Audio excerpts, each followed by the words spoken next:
Well, we'll just play it by ear. Okay, so we're at Derbycon and talking to one of the attendees, and your name is? Scott Link. Scott Link, okay. So Scott has, I think, officially watched more talks than any attendee I've seen so far. So you saw the Jared Atkinson and Roddy Winchester one? Yep, I saw that one. That one was pretty good. These are a couple of former Air Force guys. Yeah. And so they were talking about, it was kind of like apply the scientific method to doing hunt. Okay. You know, it's like, hey, hypothesize test, yes, re-hypothesize? Yep, absolutely. What data do I need to collect? So it was, you know, I like the purposeful part of it, you know, as opposed to, hey, just collect all the data, then you have probably way more than you're ever going to psychically deal with. Yeah. So they said, hey, you know, what are some threats? What are some things that you worry about? And figure out, okay, what does that attack look like? What kind of instrumentation do I have in place or do I need to put in place? Yeah. Gather the data, test it, make sure it works, and then adjust the sails after that. So I don't remember exactly what the example was, but the first half, the guy was laying out the methodology. And then the second half, a guy did a demo. Oh, it was Kerberos. It was the golden ticket. Oh, golden ticket. Yeah, so they showed, you know, hey, how do I look for like maybe Mimikatz, but it wasn't specifically Mimikatz. It was, hey, I want to know if the golden ticket is being used. What are the where does that show up in the logs? How do I get that into my sim? How do I get that into my tools that I'm going to analyze for? So I thought that was pretty cool. What were some of the tools they used to actually enable that? They didn't go into a lot of details on that. Basically, you're looking in Event Viewer, so you're looking in the logs for particular event IDs, Right. and then in those events, you're looking for particular fields and some things that don't make sense in the fields. So as I'm talking this through, I'm remembering Mimikatz by default makes a ticket that's good for 10 years.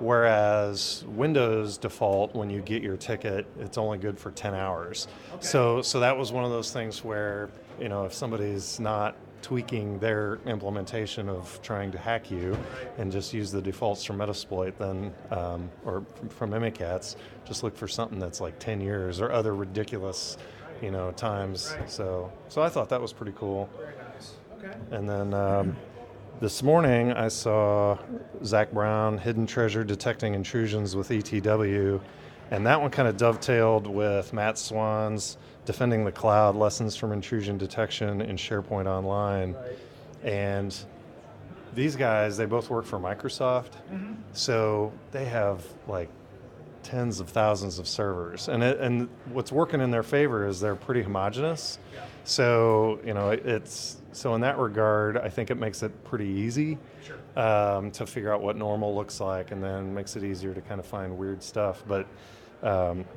Matt, one of his points was, hey, don't focus on the events, you know, and he talked through the different approaches that they were trying out as they decided, hey, we need to do this. And he introduced some like graph theory and some statistical methods that I'm not real familiar with, but you know, it was a lot more interesting, like talking about aggregating, looking for some patterns, and then looking at those, like you'd have a blob, right? And then he was also using ETW, which is, I'm going to blank on what it's called. It comes with Windows. It's been in Windows since 2000, I think is what they said. And this guy, Zach Brown, he's written an agent that's available on GitHub that'll run on Windows 7 or better, or Windows 2008 R2 or better. Okay. And basically you can write a little agent to pull certain events out of ETW, which was originally put in for debug purposes. Okay. So they're using it to find, you know, hey, I want to know where all my clients are going for DNS, like get all their DNS queries. So sometimes, you know, if you talk to the guys who run Windows DNS, they're like, you can't have my logs, they're much too noisy. Yeah. So push comes to shove, maybe you use this to collect it from the client. And then even better, you give it a list to say, hey, I want to know if you're going to these domains. So if you have a list of bad domains, you just feed it out to your agent, and then you get it from there. So nice. It was some fun stuff. So this year, do you find that the talks are better or than they have been in previous years? The same or worse? I think it's about the same. I didn't come last year, but I was here the year before that and the year before that. And, it seems pretty much the same. Today doesn't seem quite as busy as it was. My memory of the last couple of times I've been here. That, yeah. But the rooms, like I try to get into the lateral movement, and it was full by the time I got there. I was too slow. There seems like there's a lot of lateral movement talks this year. There's been at least more. Yeah, one yesterday, and then there's a lot of PowerShell stuff. A lot of PowerShell stuff. Yeah, and I noticed there was a lot of PowerShell stuff 2 years ago as well. And I think it's just there's so much Windows out there, and it's I've played with PowerShell some. It's pretty slick, but I'm a Unix guy originally, so making the switch to object-oriented thinking is still not quite there yet. So. I think 2 years ago was when Manifestation put out PowerShell Empire. So that was huge. I remember that talk. The line for that one went all the way around the thing, and that was one of the first PowerShell frameworks. Yeah, so. yeah. I mean, the Zach Brown talked about using ETW to try to find get past the obfuscation of PowerShell code, and then he had a couple of different event IDs that you could look for that were symptoms of PowerShell, like trying to load stuff up, load up DLLs and things like that. Looking for what's not normal. Yeah, exactly. So that was pretty cool. Okay.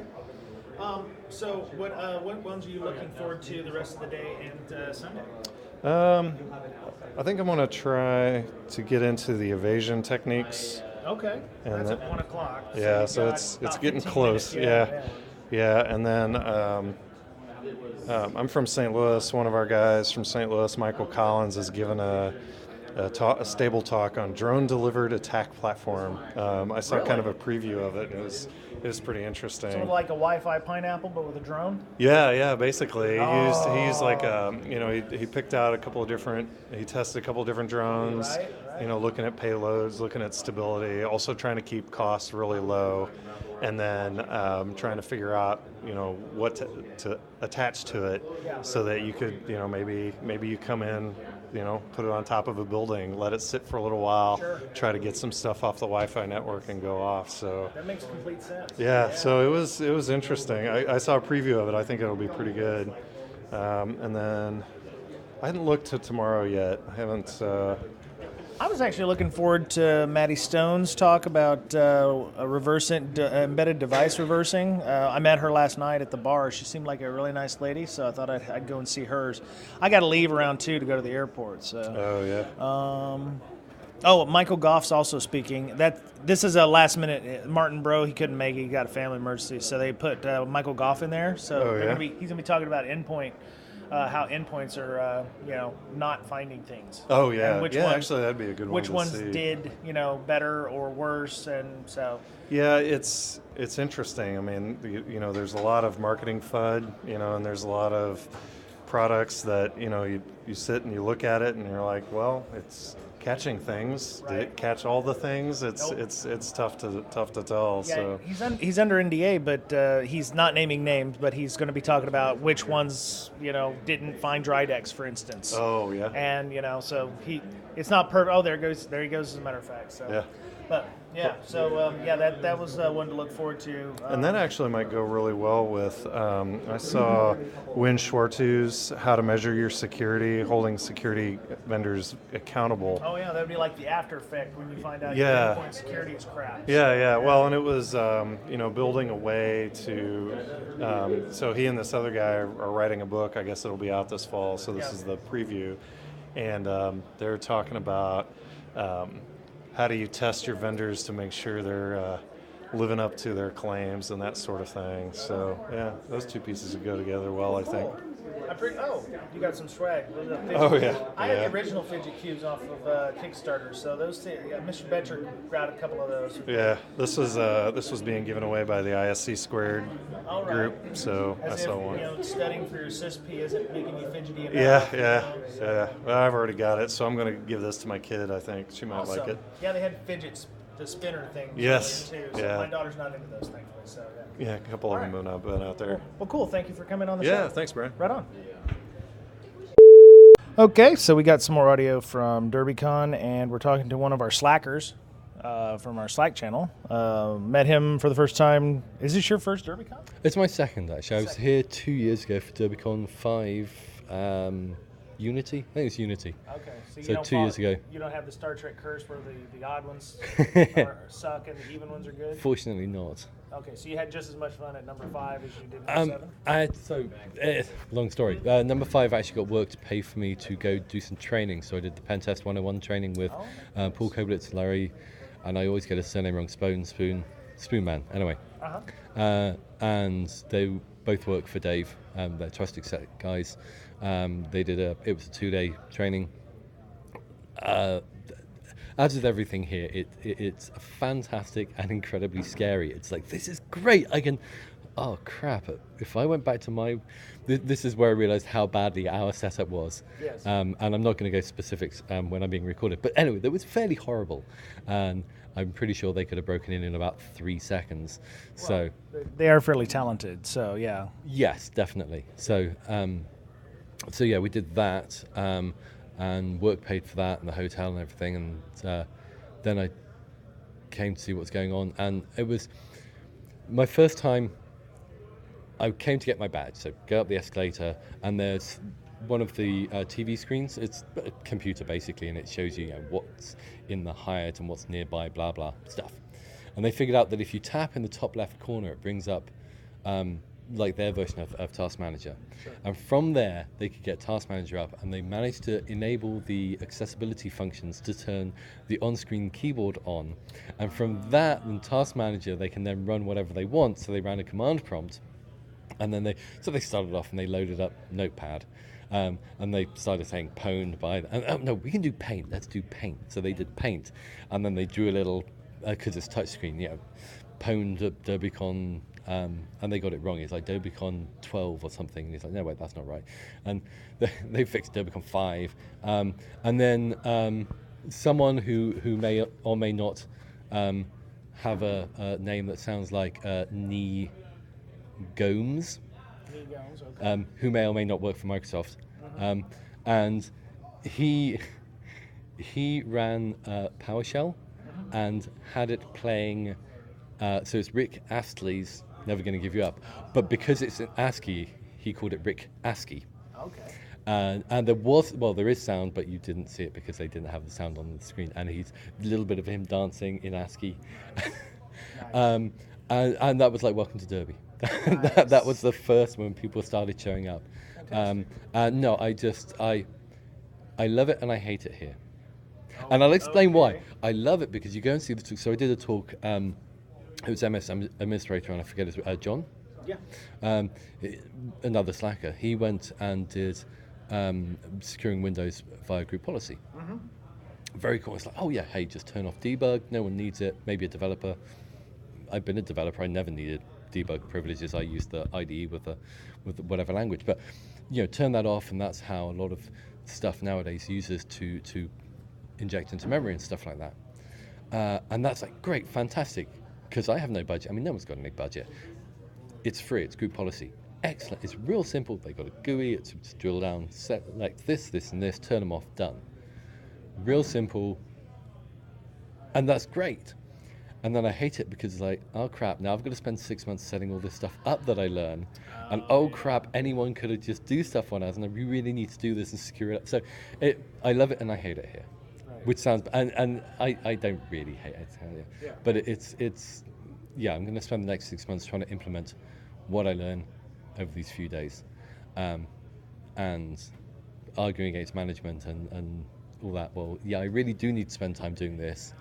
Yeah. Well, why? We've never been hacked before. Well, yeah, but that doesn't mean we're never going to get hacked. And people are the bad guys are getting more and more sophisticated. We need to step our game up. Yeah. So Mr. Zoke, what other talks have you seen other than that one? Actually, I heard that MS Administrator got a $20 tip from somebody in the audience. Both of them actually came to the pizza meetup that we had for BrakeSec. The guy who actually did the tipping showed up early and left, and then MS Administrator came in after the fact and said, "Hey, this guy gave me $20." I was like, "Yes, he was here. He told me about him." So, what other talks have you actually seen while you were here? I'm just trying because there were a few I wanted to get into, and they were just the lines were crazy. Really? Were they all PowerShell based? Yeah, I wanted to go see someone called Lee Holmes who does a PowerShell thing that completely unrelated to anyone else I may have mentioned earlier. He did a PowerShell talk. In fact, he's got one. I think in an hour he's doing another one. So I'm going to try and get into that one. Like I said, the line was around the corner, and then security were just like, we're full, fire occupancy maxed out. So that's also great because Iron Geek records everything. Adrian Crenshaw, he records everything. You can just Google Iron Geek Derby 2017 in like a week or two. The stuff will start showing up there, so you can. Yeah. So I've got a big list of stuff that I wanted to see. Ones I missed, I couldn't get in, or two. There's one coming up. It's Paul Astorian's in one, and Ben 10's doing another one. And I'm pretty sure they're both going to be full. Being double booked sucks. Yeah. So, but I can watch them later. So I'm not sure if I'm going to be able to get in line early enough to get in to see either one of them, but I can watch it later on Iron Geek. So that's awesome. Yeah, and they were also streaming them in the hotel rooms if you're in the Hyatt. How was that? I'm not in the. I'm actually crashed at a friend's house, so Derby on the cheap. Right on. Yeah, and I guess if you don't have a ticket, you can come and do the LobbyCon, which is always doable. I mean, you're not going to see any of the talks, but if you had a hotel room or something in the Hyatt or next year in the Marriott, they'll probably stream those to the room. So you could see the ones you wanted to or switch back and forth between ones you wanted to. Hey, there you go. There's an idea. And even you sit in one and watch stream on the other one. But I don't have unlimited data, unfortunately. But they do a live stream as well, so you should be able to turn it on right now onto YouTube and live stream them. Yeah. Exactly as you're going, which is great. So, and yeah, LobbyCon, a lot of people do it. I mean, you've got the sort of the inside vendors and the outside vendors, so you can still see a bunch of the vendors and talk to them. The Lockpicking Village is still open for everyone. There's still a bunch of that. So, yeah, I know quite a few people that have been LobbyConning it, and they're having a lot of fun. Well, you say no unlimited data, but their hotel Wi-Fi is available if you wanted to use the hotel Wi-Fi. I'm scared to. It's a hacker conference. I came in and we all know a couple of weeks ago the whole Bluetooth issue. I'm like walking, got to turn Bluetooth off. It's Derbycon. It is. If I say a nice DEFCON or Black Hat, I'm going to get in trouble. But I think it's a different vibe. It's definitely. I mean, the idea is it's much more family friendly. I mean, there's numerous children here. Yeah. I mean, not tons and tons and tons, but I've seen half a dozen or something. There was a little girl who was working on picking locks. She was trying to climb up on the bar stool. So actually, the bar stool almost fell over. I caught it. And so she was climbing up one side and it tilted, so I grabbed it. And her mother sort of looked over and nodded approvingly kind of thing. It was like, yeah, I got to have a daughter myself. She does the same thing. Actually, I didn't catch my daughter when she did it. We were around the other side. We just saw the top of the chair tipple over and then screaming. Oi. She's fine. Yeah. But she was, this little girl was just like trying to pick locks, and she wanted to play the pachinko machine. And that's right. The locks, you got to pick the locks for pachinko balls. Yeah. There's so the Fools, and I can never remember what it stands for, Fellowship of something, lockpicking something. They're here. They were here last year. I think they're here every year. They were here last time I was here, and they run around and they do things. They'll do crazy little things sometimes, and this year they made some pachinko machines, and like I said, you can pick the locks to get the balls to play in the pachinko machines, and if you get the tokens from the pachinko machine, pachinko is like it's like Japanese slot machines kind of thing. Yeah.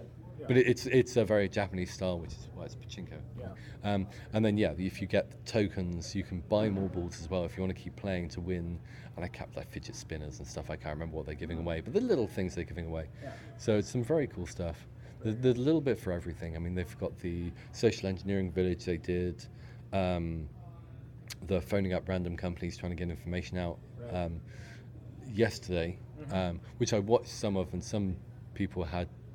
It was not their fault. They just had a horrible time. They got 20 minutes to do it, and one person was trying to get some information from Taco Bell, and she found out like store numbers and phone numbers for them, and she found out, oh hey, my name's John from Taco Bell headquarters. We just want to check because of Hurricane Irma. We're trying to do this thing, blah blah blah. Can we just confirm this is your store number and this this is your manager's name? And all that's publicly available, but it sounds impressive. Yeah. Oh right, they know who it is, and then. But the problem she had is she had one girl that spoke mostly Spanish and didn't fully understand. They wanted to try and get them to go to a website. And she's trying to say the website and the person couldn't figure out what letters they meant to go to. Right. And then someone else hung up on her, and then someone else was like, I'm sorry, I've got someone at the drive-thru, I've got to go serve them. And she just had a bad time. Yeah. I thought the cover story was good. Hey, Hurricane Irma, some businesses want to come and run some training. Taco Bell want to offer it, good PR, blah blah. So it sounded legitimate because when hurricanes and natural disasters hit, people want to help out. It sounded very, very genuine. She had store numbers and stuff that would make a bunch of sense. So it really did sound good, but she just unfortunately just had the bad things. And I don't know exactly what she needed. She tried to get someone going to the website and it was blocked at their location. They couldn't on the. Wow. So they blocked. It was one of the social engineering websites. seorg.org, which confuses people. That was 26. Yeah, that was a big yeah, but they were blocked. Everyone was blocked. Yeah. She tried like 4 different store locations, and then someone's like, "It's someone at drive-thru. Can you give me a call back in 2 minutes?" That was like 4 minutes before the time was up, so she just got to calling her back, and they answered. And then people weren't answering, and so I thought she did really well. I don't know how many points she got in the end because I don't know the scoring sheet, but it was not her fault, and that's the way it works sometimes. Yeah. But they did pass the polygraph test now. I mean, it's just a little bit of everything. It's fantastic. I wonder if somebody from the Taco Bell security team was at either DEF CON or Derbycon. They're like, oh no, quick, we gotta block this site. I have no idea. I mean, I know, so I work in education, and I'll leave it nice and vague like that. We have just a big list of stuff to block. Oh, right, like a blacklist or a DNS black hole kind of thing. Yeah, and it's based off of, I don't know, some available list through the firewall or whatever, Cool. And every now and then there's one you try and, what was it? Imager, I think it was, and it was blocked for pornography. Well, wow. I guess if anyone can upload their own pictures, maybe, but it just seemed a bit, it's a bit strict sometimes. But fortunately, I know the network admin. I'm like, can you just release this one, please? Yeah, exactly. I need this one site. So, are you going to come back next year? I'm going to try and come back next year. I am in discussions with the boss about it, okay. As in my wife. Well, if you just want a ticket, you wouldn't have to pay the $175 to come. Like, we auctioned ours off. So if you could just win one of those, I'd be better off. Well, yeah. I mean, we'll see. But the talking about, the wife and I coming, making sort of a mini weekend. Of course, the problem with she'll be, she's 3, almost 4. So she'll be 4, almost 5 next year. That's beginning to get to the age where she might start getting some stuff out of it. She'll probably enjoy playing around with the locks and stuff. Yeah. So. You could sit her down in front of a command prompt and have her hack, wireless routers or something. Well, I figure what I would do is I just sit her down and see if she can enter the CTF, and because I do want a black badge, and that would be very cool. Oh, she could get you a black badge. She'd be your favorite child forever. So. Okay, so technically she's my only biological child, so she is. She doesn't have to know that. Yeah. But. Cool. But yeah, so it's fantastic. It's not the whole scary, oh my God, I'm going to get hacked just by walking in the building vibe. It's a very family friendly. I mean, Dave's running around, and Dave loves giving hugs. Have you had your hug from him yet? I got hugged and handshaked earlier in the week when I took training with Fuzzy Knob. So yeah, when it was a lot less people here, I got my awkward hug with Dave. So that was excellent. Well, it was funny. So I got one hug from him Thursday night, and I was talking to, I think his wife was working on selling the T-shirts, and I grabbed one of the T-shirts. I grabbed 2. One of the smallest ones, my daughter, but it's still going to be big on her. And I mentioned, hi, I've got to buy a T-shirt from Derby. Visit, say hi to Paul and Larry for the training, so I like to say hi to them. Yeah, say hi to Ben 10, Lee Homes Up, tick, tick, tick. And I mentioned, get a hug from Dave's on my list. And I turn around, he's right there, and he's like, you can have another one, buddy, and gives me another hug. Nice. So, yeah. So now I'm going for one hug from Dave every day. Oh. And I already got mine from today, so I just have to grab one for tomorrow, and then I'm done. That's fantastic. Then I have 4 days, four hugs. Oh, and I got the virtual hug on the T-shirt. Have you seen that one? No, I have It's not. a picture of Dave and his arms. I'm like you can see me raising my arms. So he's got his arms outstretched on the T-shirt, and it's like come in for a hug or something. It says like binary defense on the back, but it was just virtual hug. All right. Well, thank you, Mr. Zook, for coming on the show. Hey, no problems, Ryan. Thank you for doing the show. Okay, that was it. That's it so far. Fools. Cool. All right. So getting some more audio from Derbycon. We are with the Fools, who are running the Lockpick Village. So if you could introduce yourselves to the world. Hey, I'm Dossman. I'm Zach. Dossman and Zach. Okay. So how long have you guys been putting this on? We've been doing the Derbycon lockpicking village since number 1. So 7 years so far. Really? Okay. Are you guys local to the area, or do you travel? we're from Bloomington, Indiana, or some of us are, not all of us, but our most central crew is in Bloomington. Yeah, and you know, we set up at places like Derbycon, and we bring people from all over the place. So there's fools generally everywhere. Okay, awesome. So there's no dress code, but when I saw Nathan, Zach. Oh, it was close. Yeah. There's some A's in there. And everything. Sorry, Zach. You got the whole Brian Setzer thing going on, which is very cool, very nice. Yeah. Oh yeah, it's great. You gotta be well dressed, and so like my whole shtick is I'm the sales guy in the lockpicking village, Right, and okay. so I've been doing that since the first Derbycon, like just being the sleaze bag that's selling like the lockpicks. Because you had to use. Yeah, no, like you. salesman I mean, who are you gonna trust to buy lockpicks from? Like Are used car they good? Will they get me in some? Yes, they will. Like and so like I can believably tell you they work. I also thought maybe I was selling my soul to Satan, or so he's like, yes, welcome to the Lockpick I Village. already got 50s devil today. Some like I came down and she's like, you look like the devil from the 50s. I'm like, yes. That's awesome. Okay, so what was the idea? How did Fools get started? Did it predate Derbycon? Yeah, we started in 2006. We just wanted to have a local lockpicking club, and I saw some of the other groups that existed at the time, and some of them were not really accepting memberships and stuff. And I was like, all right, well, I want a flag to put up. So Fraternal Order of Locksport, we ended up laying it on for a name, and yeah. It come full circle. Been going strong, and we informally were a group before Fools, making our own picks and stuff like that, and just kind of like hanging out picking locks.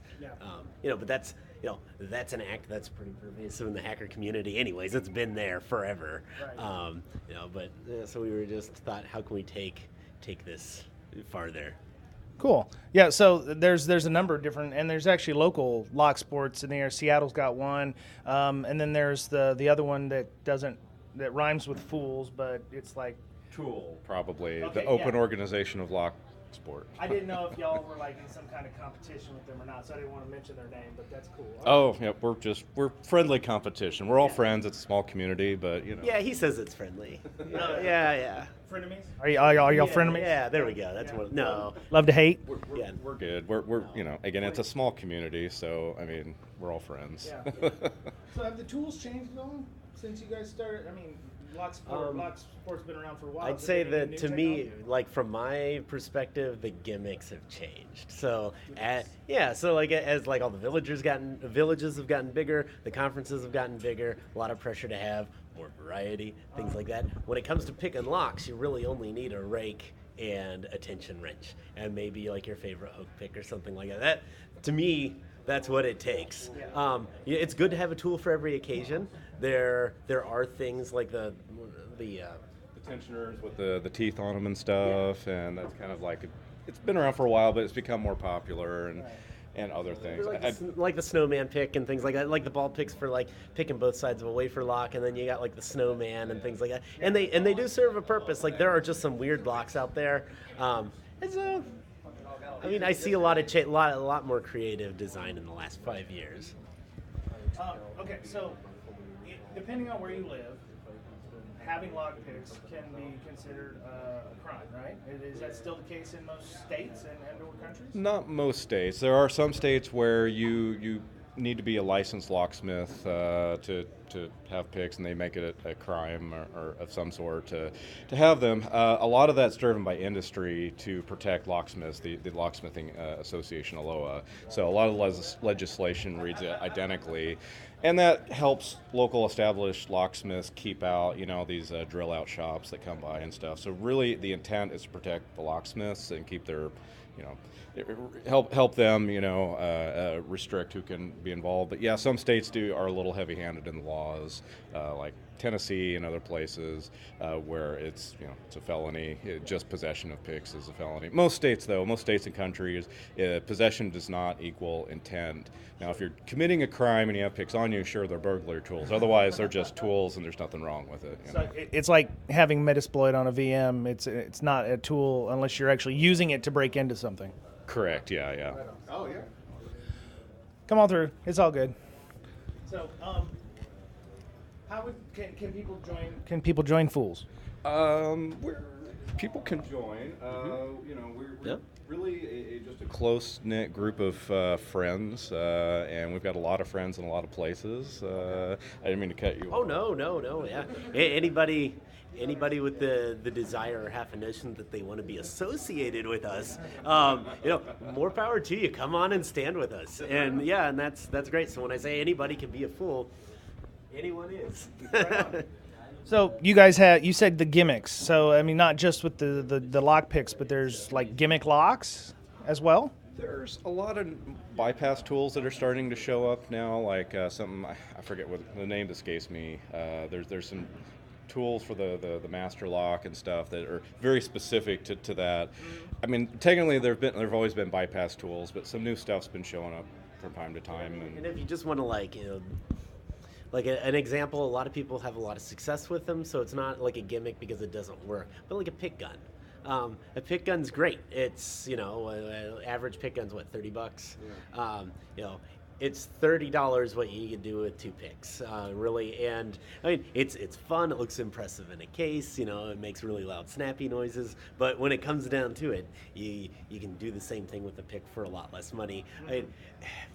I guess it would be different if this were, if everybody were buying these things because that's their job, and everything has a practical purpose. This is a hobby. It's fun. So, I get it. But for the most part, and then there's a lot of cheap crap that gets flooded into the market. And so there's good pick guns out there. But you get all these that are, overdone, but they're doing the same old thing. $60 pick gun is the same. It's going to work exactly the same as a $7 pick gun from China. So why spend the extra money if it's not going to work that much better? Yeah, but I mean, with a pick gun, does that lower the bar for people who are picking locks? Does it make it easier to pick locks, or is it just more cool and Hollywood-like? It's more cool and Hollywood-like, and hey, it's fun to have one. Hey, I'll admit, it's fun to have one to try it out, but it takes a little bit of practice, but the application, it applies to a lot fewer locks than what you can use a set of picks for. Okay.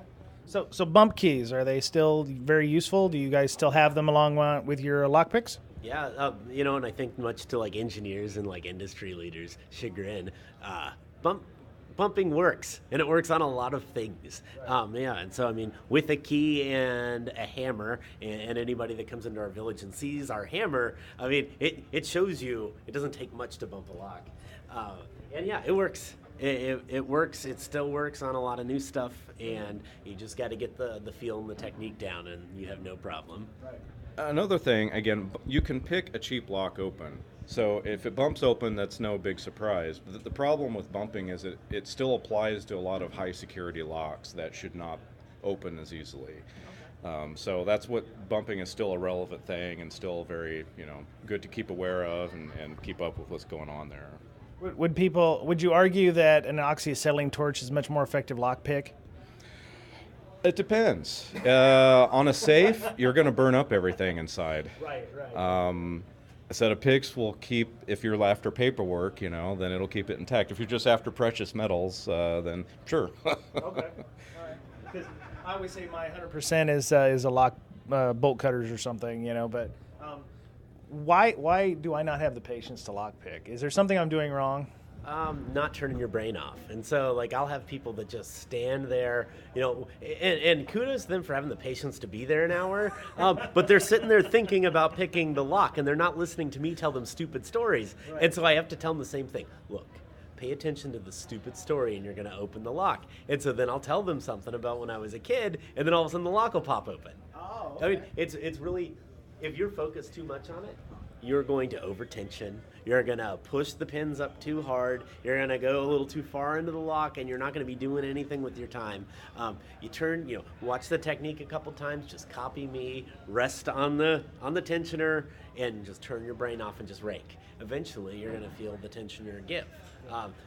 Thinking about it's going to cause problems. Defocusing is critical. So you guys mentioned the tension bar. I think that's my biggest problem is I probably put too much tension on it. How much, do you have like a quantifiable amount, or is it just like, it just takes time to learn that? You could be quantified, maybe a few grams or something. I've never taken the time to do it, but you could put some weights on it, and figure out exactly how much. But it's going to vary from lock to lock, even in the same series of locks. So. There we go. Yeah. Okay, so what's the most unique or hardest lock you guys have in the lab here? Oh, I don't know. Probably the Boettcher Adams, right? Those are good. I've got a reasonable lock collection. Of all the stuff I've got, probably the ProTech 2 is the most advanced, but I've got a lot of interesting other stuff. There's tools for opening the Gemini lock protector, and the ProTech 2 might be the most advanced thing I've got, but there's lots of really wild locks out there besides that. What makes it so difficult? Is it the pin count, or is it the little mechanisms to make it unpickable, quote unquote? It's a disc detainer lock, so there's no pins. There's discs that rotate, and the mechanism has been around for a long time, around the century mark or longer. There's different companies that make different versions, but their version is one of the original, and it's just a quality-made lock. The latest version of it has some features that makes it very, very difficult, even if you have a disc detainer or pick tool to open. Practically speaking, impossible. I'm guessing I won't find this at my local Walmart. Not likely. Yeah. How much do those things run? You can get a small padlock for $80, $100 or something, and get them in a deadbolt for $120, $150.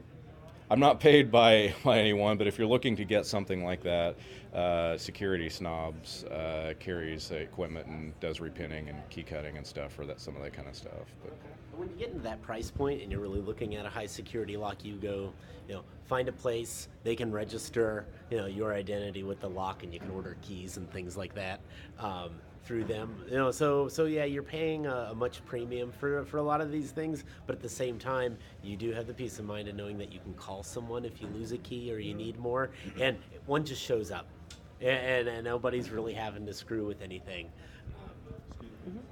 Sorry about that. So it's convenience and security. Right. So is shimming still a thing? Can you still shim your master locks, or have they gotten actually better at those? Just like master padlocks, sure, they can still be shimmed. The master combo locks, they can still be shimmed, but at least they've started trying to make it a little harder.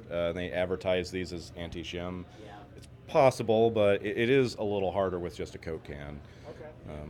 But it's not like that's their new standard either. That's just another lock that people have requested. Like the Old Faithfuls are probably never going to go away because they offer the nice illusion of something being secure. And for most people that don't have the patience or the drive to get into something if it's locked, then it serves its purpose. Yeah. Okay. So, the cheaper locks, 95% of the people, if you're going to a gym, probably won't have, lock picks on them. So, it really goes to your threat model, right? If you're worried about people picking and getting into your gym locker and grabbing your underwear or whatever, then that you might want to use the $1,800 lock. Yeah. Whereas the simple, master lock, blue, with some really simple keys, probably going to be enough for you, right? Yeah. Applying the right lock for the right threat model is exactly correct. So, do they still measure locks the same way they do safes with how long it takes to get in, or is there a way to quantify that? You can come on through. To my knowledge, I'm not aware of a UL standard or something for locks the way they do with safe dials. But yeah, the UL rating method for safe dials, group 3, 2, and 1, is a really good way to look at it. Like anything, like how long does it take to get through? And I'm not aware of that being of anyone applying a system like that towards just ordinary pin tumbler locks or something. Okay. But I think that'd be a great idea if the industry would do something like that. Yeah. Well, arguably, your $80 to $100 lock's going to be better than the 3-pin master lock you've got in there, obviously. Yeah, and the other thing, if you spend $80, $100 on a lock, even let's say it's a high security lock that has a known exploit, like someone's discovered it's bumpable in some configurations, you're still going to have more than likely anti-drill pins and other features, and it's still going to be a quality-made lock. So, but the extra hardened inserts and things like that to make it more difficult to drill out, because that's still the more likely threat scenario of something like that, is getting busted or brute forced. Fantastic. Okay.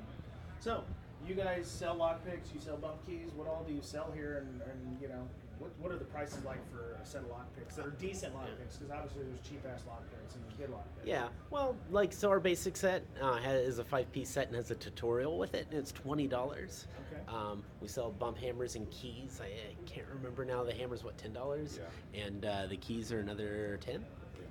We're talking like 16-pound sledge or jeweler's hammer. What are we talking? Oh, we're a super lightweight, flexible hammer. The handle is plastic, and then the head of it's wood, and it's cut specifically for the right amount of spring to hit that bump key and get it open. Easily concealed?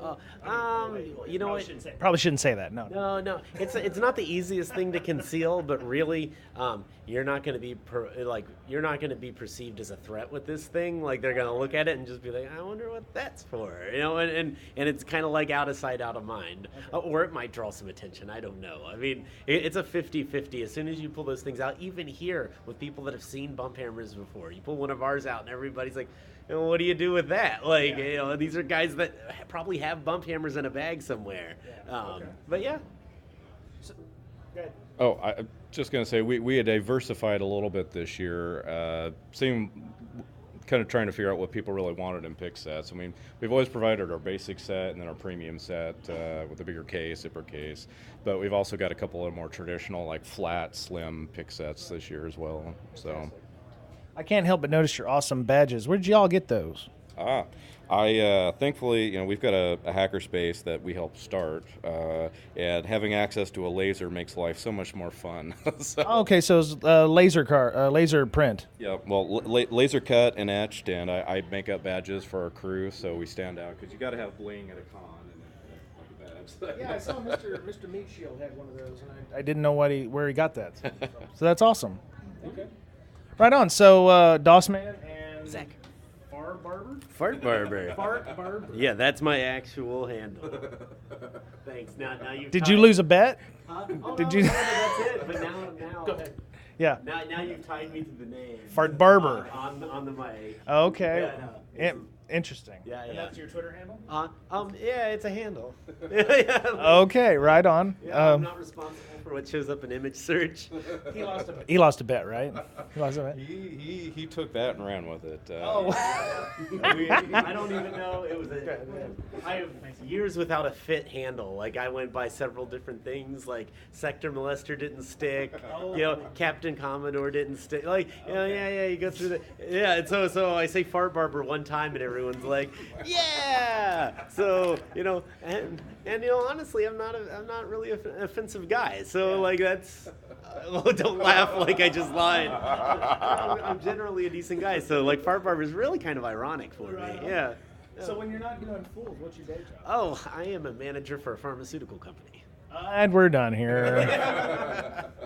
Yeah, okay. Yep. I run a small health consultancy on the side as well, so I'm a naturopathic doctor. That's what my degree is in. And so I offer consultancy from anywhere from like just vitamin and mineral like supplemental suggestions on into like device-driven therapy sessions. So e-stim, ultrasonic like fat loss. I got a facelift machine. Like I can do a little bit of everything. Wow. And I've got a nice I've got nice capabilities for it. So.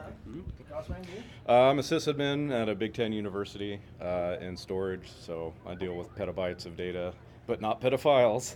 Nice. So. Very cool. All right. Well, thank you, gentlemen. If you come, you're going to be here next year, hopefully. So yeah, come on down to Lockpick Village. Can they find you guys online if they wanted to buy some stuff from Fools? Yes, bloomingtonfools.org. Awesome. Thank you. All right. That was it. Thank you. Thank you. Okay. So this is Brian. We're here with some more people. We actually got the winner of our CTF contest, and she got a ticket to Derbycon. Miss Wynter's here. Hi, everybody. And Matt Miller, who he was on our show with about degrees and certs. Yes. Hello. Did you speak? No, I did not You're speak not this speaking year. this year? No. Okay, but you have some kind of connection with Derbycon this year, right? Yes, I do. So I put together a bunch of reverse engineering challenges for the CTF. And you told me that you said that they were hard, but they were still solvable. Yeah, so I checked in and some of them did get solved already, so they solved some of the easier ones. Okay. But I put a gamut of them, and so some of them are more difficult than others. Some you have to run through debuggers and things like that. So we did an x86, we did an x64, and then we did some ARM ones on Raspberry Pis. Okay. So the CTF is over by the time this goes to audio. So what kind of tools would they have needed to solve these? Well, you would want to have some sort of disassembler. So a lot of people like IDA because it is really good and works really well. It is prohibitively expensive for a lot of people. So, some of the other disassemblers that you can use would include Binary Ninja, Hopper, or you could use like Radar, which is open source, or just even the regular disassemblers. So we didn't do any that messed up the disassembly necessarily, but we made some. For example, my hard ARM one was ROP based, and so you have to go through and decode it, and you don't ever see the string in memory. It's all built and moved into a register, and so it was a little bit difficult for those people who've never done this, and a lot of people who attend Derbycon are not necessarily reverse engineering people, so it's not up their alley necessarily. So do you know if Derbycon publishes the solutions to this when they're done? Or? As far as I know, they don't, but me and my friend Josh, we host a RE contest, which is just all reverse engineering, that happens at the same time as DakotaCon, which is in Madison, South Dakota. And so we host it there, and then anybody can do these challenges. And ours the points are based on how much time is left in the contest. So the people who solve them more quickly earn more points for them than the people who solve them later. So, and then we scale up the amount of points, so it makes it more difficult. You get more points for the more difficult ones. So if you were at the Derbycon CTF and did these challenges, would we see those again at the other place you're going to? You would see similar ones, yes. Yeah, we'll take and we'll reuse some, we'll rewrite new ones, add new features. We keep a private repo of them, so that way we can go in the past and look and pull out chunks and rewrite them. And sometimes you'll accidentally leave some strings in there, and somebody will just dump strings and find your whole solution, which is not cool from my perspective. Right. They seem to like it, so. Very cool. Okay. So speaking of people who do CTFs, now this was the second year we did this. Did you do it last year? No, I didn't do it last year. Okay. So was our CTF easy? Well, it was easy for me. I don't want to necessarily say it was easy for everybody, but that's just because it happened to be in my wheelhouse of puzzles. Was there a challenge at all? Not. Well, okay. Okay, I'll go with no, not. I heard no, not no. Well, the trinary part was actually a little bit of a brain twister. And that was Tyler's. Tyler actually had that part. I actually liked it, and so what it was a video of Three's Company, and what it was after about 50 seconds or so, there was a 0, 1, 2, 2, 2, 1, 2, 0, 1, 1, 0, 2. It was trinary system. So instead of binary, it was trinary. So it had 0, 1s, and 2s. And he was like, oh, yeah, you figure that out eventually. I don't think he needed the Three's Company reference, but people seem to like the theme song better. He's like, we actually had somebody email us and go, Three's Company, what do I win? I'm like, that's not the answer. So you had enough patience to listen to the whole thing, right? Oh, I was totally singing along as I was solving it. Okay. It was great. So how did you find the OSINT stuff? That I will give thanks to my fellow competitors for helping me out on the third one. I just did a lot of Googling. Google is your friend. Google Dorking especially is your friend. And I've been around LinkedIn for a little while as well. And actually one of the pages was taken down by LinkedIn temporarily, which is why I didn't get the third flag immediately. So thanks, LinkedIn. But yeah, all credit to my fellow competitors for giving me a leg up on that one. Yeah, we only needed really one flag from that one. Miss Amanda did say that the machine language at LinkedIn is better at finding fakes than Facebook, or no, at Facebook was better than the one at LinkedIn, because all the profiles she put up for Facebook got deleted or shut down. The LinkedIn ones were the ones that stayed up longest. So I don't know if that's kudos to either one of those teams, but yeah, I don't use LinkedIn, which is ironic. So do you only do, Matt, do you only do reverse engineering challenges, or do you do OSINT or, encoding or encryption ones? Well, we in the future we're planning on doing some encryption ones. Encoding is always interesting to do. Trinary is a different one. So yeah, that's pretty neat. So how this is your first Derbycon? Second. Yep, I was here last year. Okay, that's right. I didn't know her then. I stood in line over there and asked her that same question earlier, and she's like, yeah, this is my second one. I was like, I'm sorry, I didn't know you then. So you're a slacker, though. You're on our Slack. Yes, I am a slacker. I interviewed Mr. Zoke either before or after this. I don't know where I put his interview in the audio. So what kind of talks have you seen so far? So far, I've mostly focused on very blue teamy type talks, the malware reverse engineering type talks, and how to better use the red team to enhance your blue team. Okay. Same question as to Matt. Oh, I've seen both. I enjoy going and seeing some of the red team stuff and seeing some of the new techniques that they come out with to evade some of the new defenses that they put up.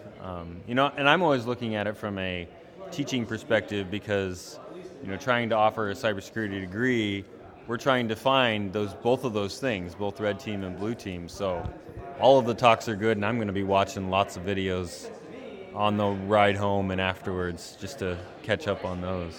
So this cybersecurity degree, where are you teaching that at? University of Nebraska at Kearney, and it should be October-ish. It will be finalized, so we'll start offering it here. Is it an ass in a seat, or can you do it remotely? We don't have it remotely yet, but that is certainly something that will be discussed. Right now we got a curriculum set, and of course we're probably going to change it next year to add new classes like offensive and defensive classes. So I think we've got a lot of future in front of us, but it's exciting. Okay. So if somebody wanted to do the cybersecurity course there, what's the cost involved with that, and what's the prerequisites to doing that? Well, it's a normal degree for us, so I can't tell you the exact amount for the tuition at UNK, but it's cheaper than a lot of other places. We're in the Midwest, and so our costs are a lot less than if you go to even some of the bigger institutions per credit hour. So. But you have to have like an associate's from an accredited university. Well, you can come in without any, right? So we're a undergraduate university, so you can come in high school degree and yeah, and come in and start working on it. So you have to get an ACT like 25 or something. I think the minimum is 18 or something, but hey, I think I could almost get that. All right. So there's no other requirements, just high school degree. Yeah, you just got to take the ACT and right on and stuff like that. Awesome. Okay. So Ms. Wynter, where do you hail from? I'm from Dallas in Texas. Oh, so you only have one flight. I have two. I got to go to Dallas and then back to Seattle. So what other cons do you go to? I also do B-Sides in DFW. They have a really solid program out there. Did you ever go down to Austin and go to like B-Sides Austin or anything like that? The DFIR conference for Sands? I haven't yet, but that's actually on my bucket list next year is to go to B-Sides Austin. Fantastic. So I know where Matt works at. Can you tell me where you work at? Sorry, I'm not going to disclose that. Is it a 3-letter agency? You can tell me. Well, if you say 3-letter agency, I promise not to ask anymore. Well, if I said 3 letters, it would be NYB, none your business. Oh, gods, that's harsh. That's harsh. Okay, so if you can't tell me where you work, can you tell me what you do? I am a cybersecurity analyst. Like at a SOC or something? I am a blue teamer, yes. Fantastic. Okay. Do you go to college? Not anymore. I have been through college twice, so maybe 3rd time's the charm. Okay. Well, you know, there's a guy over here with a cybersecurity degree. You just got to go to Nebraska for it. How long is the college degree? 3 years? 4 years. It's Yep. a 4-year degree. Yep. Okay. You can do it in about 3.5 or 3 if you got all of your general education out of the way. So. Are you the instructor for the entire course, or you have like a cadre of Yeah, people? we have a group of professors that teach, and our cybersecurity degree is about 50% computer science and about 50% networking. So we try and give them a broad scope of things that they need to learn, and we teach them a lot of low-level things. Like I teach assembly, which I sent you some of my videos for, right? So we teach them the low level, we teach them a little bit of high level, and send them off into the world. Yeah, I saw some of those videos you sent me after we did that class. Some of your students are punks, man. I mean, they're paying tons of money to go to these things, you know? And you're like, so how do we do this? Crickets. Okay, guys, yeah, this is how I'm like, come on, you punks, just figure it out. So you do reverse engineering, Miss Wynter? I am a reverse engineering enthusiast, is what I call myself. I am still learning, still in the early stages of trying to get good. What tools do you like to use? I actually do a lot of static analysis, so I'll use things like PE Studio. I use Ollie Debug. I use WinDebug. And I do admit to using strings. I'm sorry. I use strings. What's the problem with that? It appears some people don't like people doing that to their challenges. Wow. Was that my challenge that you did strings on? Oh, wait. What? Because people would just run strings on one of his challenges and just dump all the answers out instead of having to run it through a debugger. Oh, so that's cheating. Yeah, she doesn't like my my version of cheating. I use strings. Actually, that was how I did the Bandit war game on Over the Wire. And it was like, oh, yeah, you got to look this up. And it's like, oh, yeah, if you just run strings on this, it comes up with the password value. I'm like, score! That was reverse engineering. Well, apparently it's Cheater's Hotel over there, I guess. So, all right. So what talks are you guys looking forward to? I will be watching almost everything on YouTube because I hear that John Strand's keynote, which I unfortunately missed, was fantastic. And there's actually a panel going on right now about lateral movement that I would honestly enjoy seeing as well. There was a lot of lateral movement talks. Did you guys notice that? There was this year. A lot of PowerShell and a lot of talks about how to do the lateral and the movements. Well, this is Derbycon. There's always a lot of PowerShell. That is true. That's the home of PowerShell Empire. So same question, Mr. Miller. Well, I did see the John Strand talk, and it was rather good. So, okay. I like her. I'll be watching a lot of YouTube. Yeah. I really like Tyler Hudak's talk. It was the awesomest talk all day. Oh, hey, Tyler, how are you? Pretty good. How are you doing? I'm not doing too bad. This is Miss Wynter. Miss Wynter, they all been wanting to talk quite a bit today. So I'll get with you later about audio if that's okay. Cool. Yeah. Sweet. Yeah, it was a kick-ass talk though. Fantastic. Yeah. And that's Tyler Hudak. We've had him on the show a few times. So that was it for. Oh yeah, Miss Wynter is being congratulated by Tyler because she solved his challenge. He's the three company challenge. So that was fantastic. So that's it for this. So listen on for more. Okay, so we're here at Derbycon. This is the last audio I've got. I literally have less than an hour to go before the airport trip. So last person I got to talk to, and probably one of the more important people I've had on the show, Joe Gray. Welcome. Hey, thanks for having me, and thanks for the bold-faced lie about one of the most important people being on the show.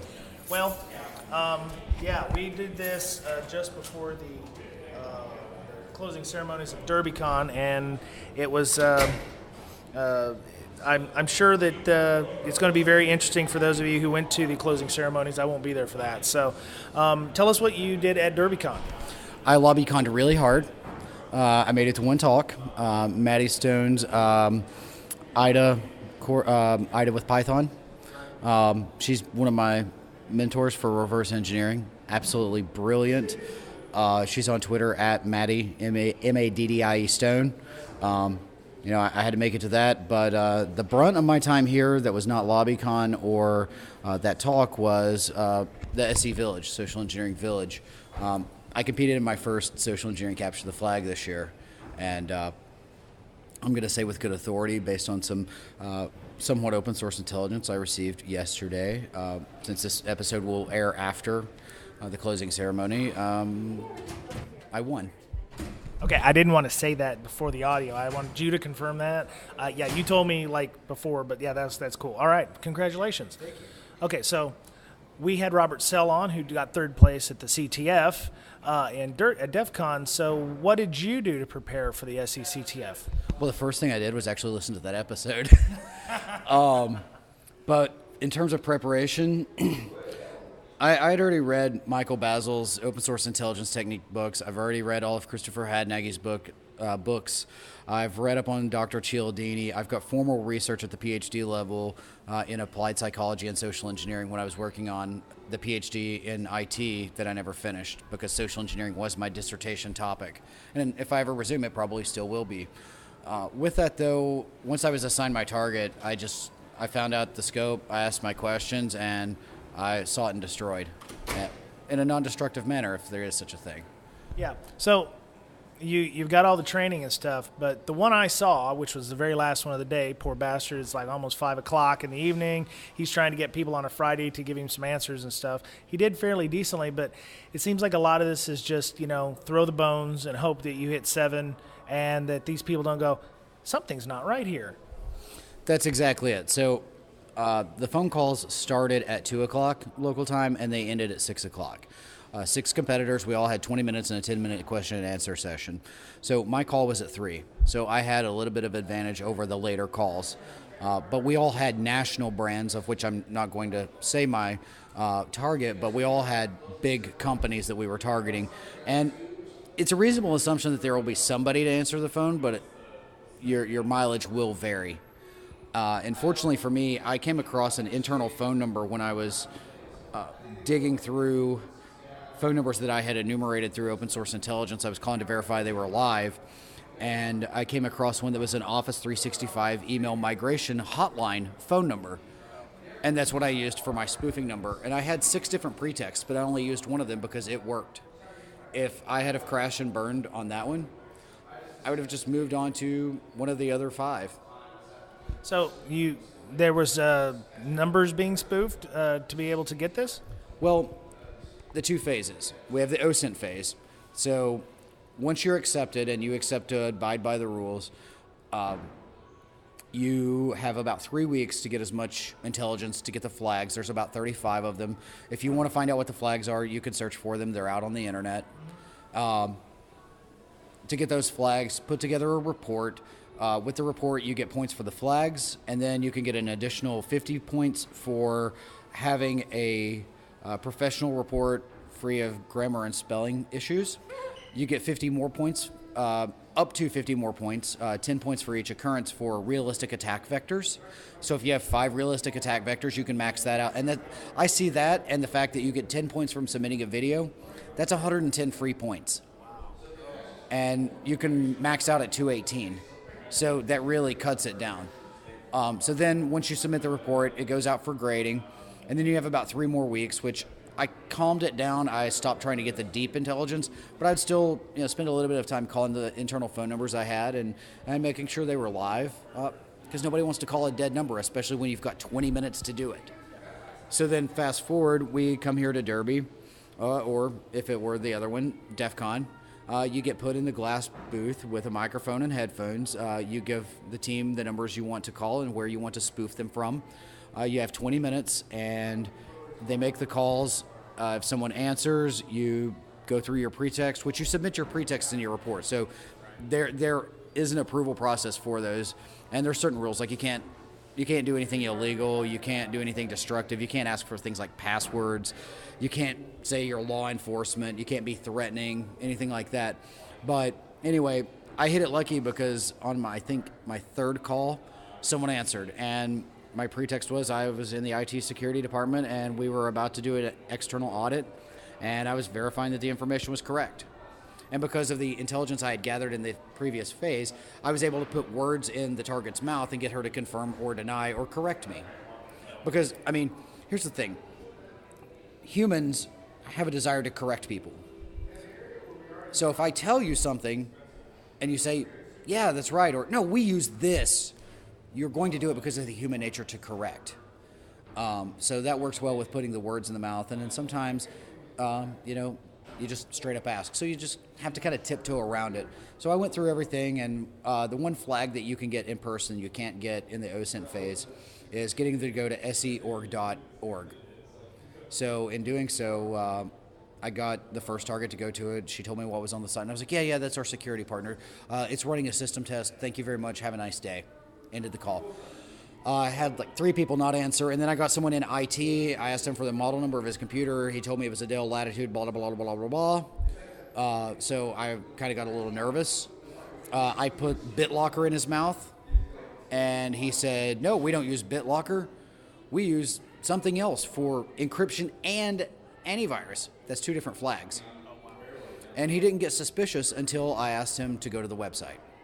And at that point, the timer was at 1955. So he asked me for some internal credentials to verify myself. I provided a bogus number. He said he was going to put me on hold to verify it, and I terminated the call. But something else I did that I didn't see anyone else do, and I don't think anybody had done to date, I took a keyboard and a mouse in there. No computer, just a keyboard and a mouse. And as I'm asking these questions and they're responding, I'm that cat in the GIF just pecking away at the keyboard, not typing anything, just making the sound. And then I'm picking up the mouse, getting it right next to the microphone, clicking it so that it sounds like I'm realistically doing what I claim to be doing. That's fantastic. And it worked. It's just like at work, we had a target. And it was a financial institution. We were posing as a customer that had got locked out of their account. Well, I put a female on the phone to do the call. We had ran open source intelligence about the target. We knew he was a single dad. We knew he was having baby mama drama. So we put my colleague in, air quotes, Walmart with a crying baby. So literally, she's standing next to the speakers of my computer at work, spoofing a call to this guy, and we've got the sound of Walmart and a baby crying in the background. And every time this guy started getting on to us, I would just turn the volume of the baby crying up, and then I would stop it from time to time, just to make it be more realistic. And we almost got him, but he stuck to his guns, and we gave him kudos in the report. By name, actually. The other person who fell victim, not by name, but by title, yes. So what kind of tools were you using to gather OSINT? I know Mr. Beowulf 88, loves him some like plain old Google dorking. I mean, did you use anything like Maltego or Recon NG? For the size of the organization I was after, a Maltego free instance was pretty useless because you are allowed 12,000 data points. When you've got 6,000 employees, you're not going far. I did use Recon NG. Recon NG has always been my go-to. It and Datasploit. Those have been my go-to. I'm all about them all day, every day. But I had to take Josh's approach. Google Dorking got me so much more. Because once I got the target list and I had the people and I needed to build a profile on them, I had all that part down. Like, I was good on that OSINT, really solid. The hardest part for me was getting the people and finding the creative ways to find it besides just like HR, PR, the public-facing ones. So one thing I did was I took the company name, and then I found a PDF online of theirs, and it had their phone number syntax. And it was you put the area code in parentheses, and they had their prefix. They didn't own all 10,000 numbers, so I couldn't just do that search. So I had to do company name plus that string. Okay, well, that brought up everything on the web that had those two things. Well, there's PR everywhere, so I did a minus to take that extension off, and I just kept refining it to the point to where I ended up stumbling across where a former employee had sent emails to a mailing list and hadn't removed a signature line. And because of that, I found out what they used for a storage and backup solution. I found out issues they had. And then I found his GitHub, which further told me they were using Red Hat, Nagios, Apple, Route 53 for Amazon DNS, as well as a few other technologies from his GitHub. So that right there, between that and the employee that posted a picture of his badge on Facebook publicly, I would consider those two were probably my two crown jewels. That's fantastic. Yeah, don't post your badges on Facebook. I've seen too many shows in Hollywood. They'll actually, can print those out or recreate them from scratch. Absolutely. And I mean, even if you're having a picture made at work to be put up on the website, LinkedIn, anywhere like that, even if it's just the back of the badge, right? So I saw a Target. I was looking at their pictures. I saw the back of their badge. I didn't see what company it was. I found that from someone's resume on Indeed. But I saw the kind of stuff that was on it so that when I was on the phone, I could say, hey, move that orange paper from behind your badge and tell me what it says. So because I knew there was an orange paper, I must be internal. So, yeah, just be cautious. I mean, I know it looks authoritative to have that. You're in your company button-up shirt. You look high and mighty, and there's a certain level of authority, yeah, but then I come along. Or someone not as nice, someone that's really looking for ill will, they come along and absolutely destroy you because of that. So what are you going to do the rest of Derbycon? Are you flying home tonight? Are you driving? I am going to the closing ceremony. I'll say goodbye to my friends from afar, and then I am hopping in the car and boogieing back to Knoxville because I'm teaching next week. I'm going to be teaching an Alien Vault USM for Security Engineers course next week for work. So, fantastic. Okay, so people want to get a hold of you, discuss SEO techniques, or maybe even talk about your podcast. How would they do that?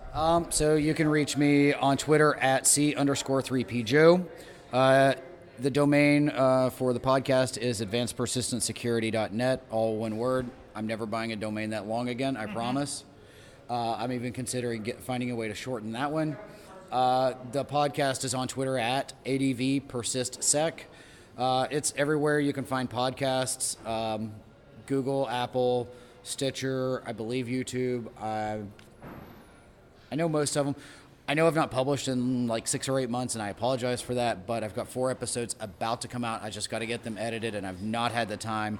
But aside from that, if you want to email me, it's jgray at advancedpersistentsecurity.net.